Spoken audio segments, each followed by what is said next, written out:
Assalamualaikum warahmatullahi wabarakatuh. Kami dari kelompok satu ingin mereview jurnal yang berjudul Transisi Ekologis dalam Ekonomi Moneter Produksi. Kami dari Fakultas Ekonomi dan Bisnis, jurusan Ekonomi Pembangunan, dengan dosen pengampu Bapak Dr. Muhammad Hartana Iswandi Putra, MSI.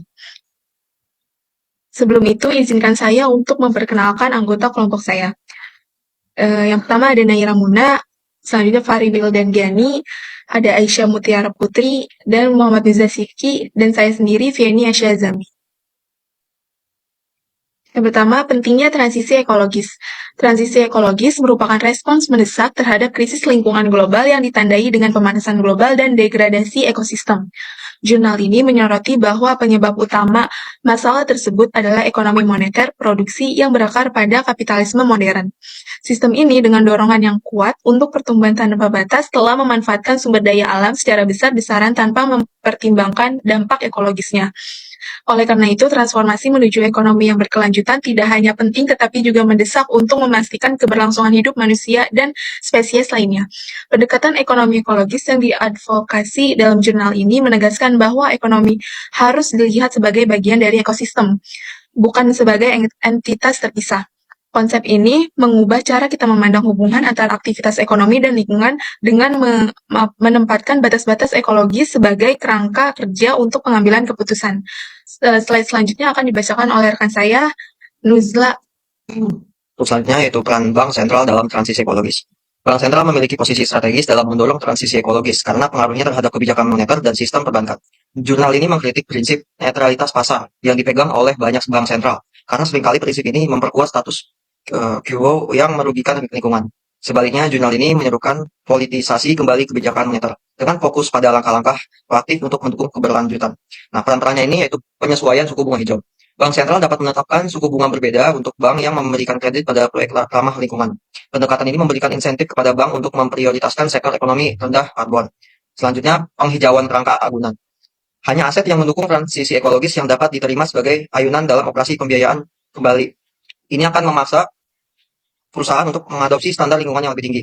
Untuk selanjutnya, itu program pembelian aset hijau atau Green QA.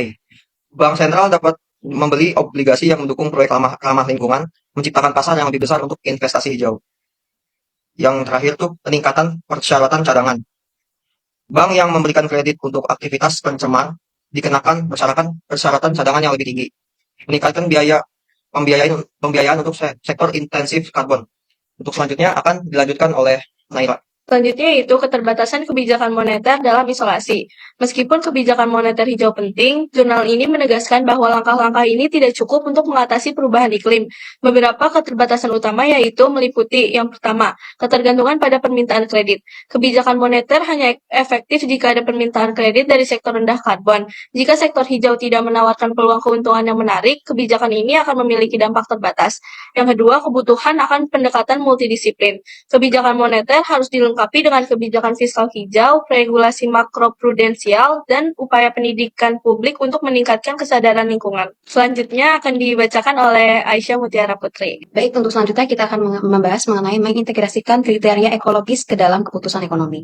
Dalam jurnal ini mengadvokasikan pendekatan yang lebih holistik untuk transisi ekologis dengan menekankan pentingnya mengintegrasikan kriteria ekologis ke dalam setiap tahap proses ekonomi, mulai dari perencanaan hingga pelaksanaan. Beberapa poin penting meliputi yang pertama itu pemilihan proyek oleh bank dan perusahaan. Bank dan perusahaan harus memasukkan kriteria ekologis dalam seleksi proyek mereka. Tanpa langkah ini, aktivitas ekonomi akan terus merusak ekosistem. Yang kedua itu dengan edukasi konsumen. Kesadaran konsumen tentang dampak ekologis dari keputusan pembeli mereka perlu ditingkatkan untuk menciptakan permintaan yang lebih besar terhadap produk hijau. Baik, untuk selanjutnya akan dilanjutkan oleh teman saya, Fahri Wildan-Gani. Lanjut ke materi berikutnya, yaitu pandangan ekonomi pasca pertumbuhan. Jurnal ini juga mempertanyakan mantra pertumbuhan ekonomi tanpa batas. Yang menjadi penyebab utama degradasi lingkungan. Sebagai gantinya, dibutuhkan pendekatan yang berfokus pada kesejahteraan manusia daripada hanya peningkatan PDB. Pandangan pasca pertumbuhan menekankan pengurangan jam kerja, distribusi sumber daya, dan fokus pada kualitas hidup daripada kuantitas konsumsi. Selanjutnya yaitu kesimpulan. Krisis lingkungan global membutuhkan perubahan radikal dalam cara kita mengelola ekonomi. Dengan memanfaatkan kekuatan bank sentral untuk mendorong transisi ekologis, jurnal ini menyajikan langkah-langkah konkret yang dapat diambil untuk mengarahkan ekonomi global ke jalur yang lebih berkelanjutan. Namun, keberhasilan langkah ini membutuhkan kolaborasi luas dari berbagai pemangku kepentingan, termasuk pemerintah, perusahaan, konsumen, dan masyarakat sipil. Kebijakan yang diusulkan dalam jurnal ini adalah langkah awal yang penting tetapi mencukupi. Transformasi menyeluruh diperlukan untuk menciptakan ekonomi yang benar-benar menghormati batas-batas ekologis, mendorong keberlanjutan, dan meningkatkan kesejahteraan manusia. Baik, demikian presentasi dari kami. Semoga apa yang telah kami sampaikan dapat bermanfaat bagi kita semua. Jika ada kekurangan, mohon dimaafkan. Wabillahi taufiq wal hidayah. Wassalamualaikum warahmatullahi wabarakatuh.